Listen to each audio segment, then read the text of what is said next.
بسم اللہ الرحمن الرحیم۔ لاسٹ لیکچر میں ہم نے فوڈ سائنس اینڈ ٹیکنالوجی کے سلسلے میں رینسیڈیٹی اور اس کے ٹائپس پہ بات کی تھی جو فیٹس اینڈ آئل کو پیش آتی ہیں۔ آج کے لیکچر میں ہم ابھی ایتھیروسکلیروسس اور کورونری تھرومبوسس پہ بات کریں گے۔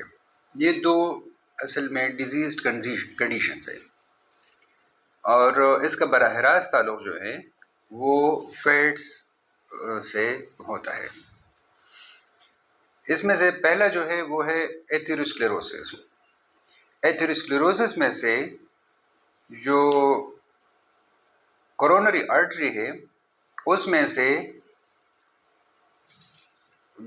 جو بلڈ ویسلز ہے، کورونری آرٹری ہے، اس کے والز پہ ڈپوزیشن شروع ہو جاتی ہے ٹرائیگلیسرائڈ کی، فیبرس ٹیشوز کی، فیٹس کی اور ریڈ بلڈ سیلز وغیرہ کی۔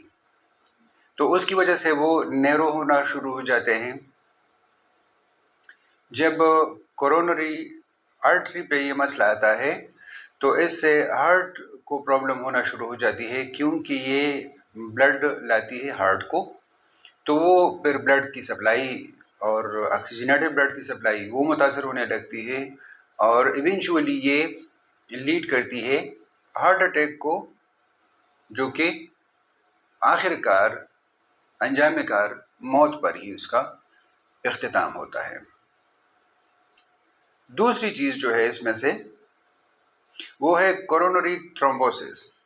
تو کورونری تھرومبوسس میں سے بلڈ کلاٹ بن جاتے ہیں اور بلڈ کلاٹ بلڈ فلو کو بند کر دیتے ہیں کورونری آرٹری کے۔ تو جب وہ بند ہونا شروع ہو جاتے ہیں تو پھر تو چونکہ وہ بند ہو جاتے ہیں تو سپلائی نہیں ہوتی، جب سپلائی نہیں ہوتی تو پھر ڈائریکٹ ہارٹ اٹیک، اور ہارٹ اٹیک سے جانیں ضائع ہو جاتی ہیں، قیمتی جانیں۔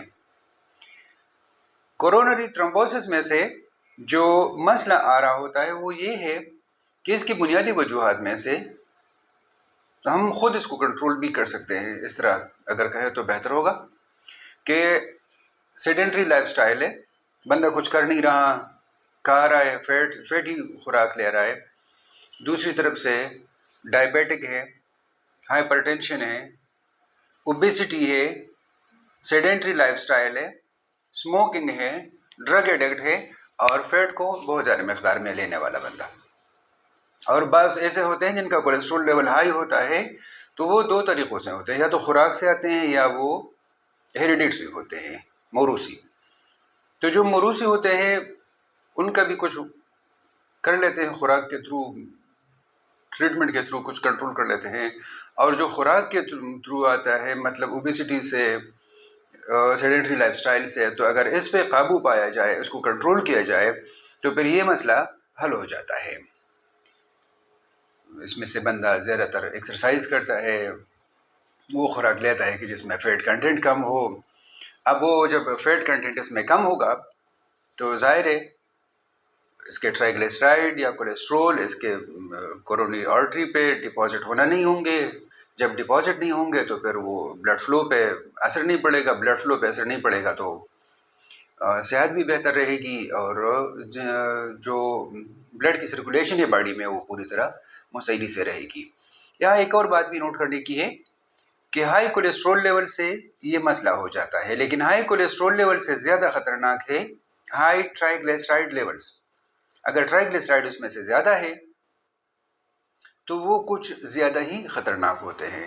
اب اگر خوراک بندہ لے سیچوریٹڈ فیٹس اس میں سے ہو، ایسی خوراک لے لے کہ وہ سیچوریٹڈ فیٹی ایسڈ اس میں سے زیادہ پائے جاتے ہیں، فیٹس، تو اس کی وجہ سے یہ مسئلہ ہو سکتا ہے۔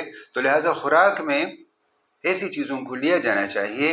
بندہ سویٹس، شوگر زیادہ مقدار میں لے لے تو شوگر سے بھی یہ مسئلہ ہو جاتا ہے، ڈائبیٹک بھی ہو جاتے ہیں اور یہ مسائل بھی پیدا ہو جاتے ہیں۔ تو اس پہ قابو پانے کے لیے، ایتھیروسکلیروسس اور کورونری تھرومبوسس پہ قابو پانے کے لیے جو بہترین ذرائع ہیں، جو بہترین چیزیں ہیں، وہ ہے کہ بندہ ایسی خوراک لے کہ جس میں فیٹ کنٹینٹ کم ہو، ایسی خوراک لے کہ جس میں شوگر کنٹینٹ اس کا کم ہو، ایسی خوراک لے کہ جس میں سے ٹرائیگلیسرائڈ اس پہ کم آئے، کولیسٹرول لیول اس کا کم ہو، اور لائف سٹائل کو چینج کر لے تاکہ جو وہ خوراک لے رہا ہے وہ ہضم ہو اور باڈی میں جمع نہ ہو، اور جو بلڈ ویسلز ہے اس میں بلاکیج کا ذریعہ نہ بنے. تو اس طرح قیمتی جانیں بچ سکتی ہیں، اور غیر ضروری اخراجات جو علاج پہ اٹھتے ہیں ان سے بھی بچا جا سکتا ہے. تو فیٹ اور آئل کا جو مین پرابلم ہمیں آ رہا ہے اس دور میں، جتنی لائف سیکیور اور آسان ہو گئی ہے، آپ نے کہیں جانا ہو بائی ایئر جا سکتے ہیں، بائی روڈ بھی، تو آسانی سے بندہ پہنچ سکتا ہے. تو بندے کی جب فزیکل ایگزرشن ختم ہو جاتی ہے تو اس سے یہ سارے مسائل پیدا ہو سکتے ہیں. تو کوشش کرنی چاہیے کہ خوراک پہ اور زندگی کے بود و باش کے جو طریقے ہیں اس پہ توجہ دی جائے تاکہ ان قسم کے مسائل سے بچا جا سکے. Thank you.